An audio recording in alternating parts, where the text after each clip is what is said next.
وبعد. Over the past few days, we've been speaking about what we should not do with our tongues, how we should not speak, what we should not say, what should our intentions be.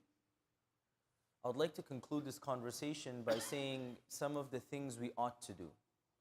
How should a person use their speech?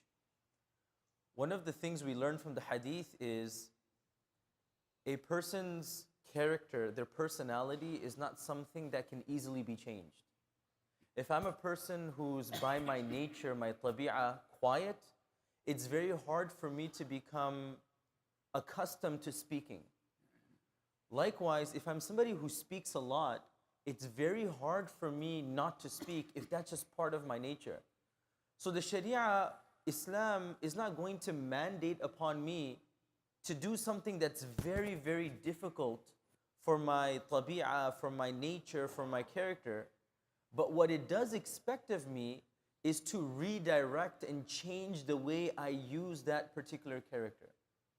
If a person speaks a lot, and that's just their impulse. Some of us, we just can't control it. When we're speaking, it's just a very strong impulse to speak. We do our best to rectify, but instead of stopping that, we redirect it. So now, whenever I have a chance to speak, I'll try to say things that are positive.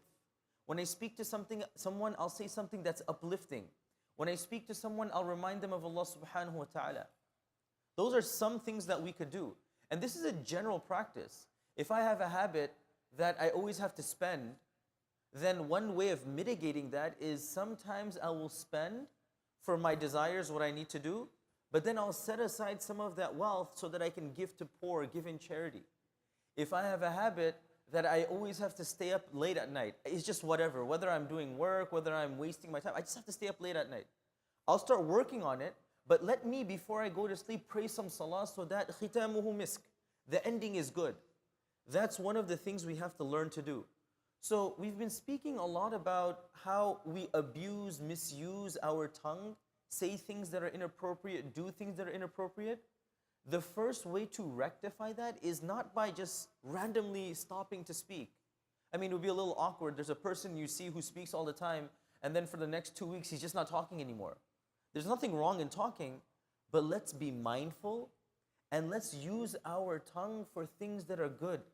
Reading the Quran, making adhkar, sending salawat on the Prophet ﷺ, giving each other nasiha, doing da'wah, talking positively, saying things that are uplifting.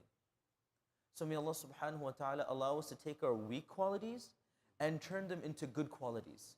May Allah subhanahu wa ta'ala give us a tawfiq to make our tongue a bridge to Jannah, not a gate to Jahannam. Ameen ya Rabbil Alameen. Jazakumullahu khairan wa assalamu alaikum wa rahmatullahi.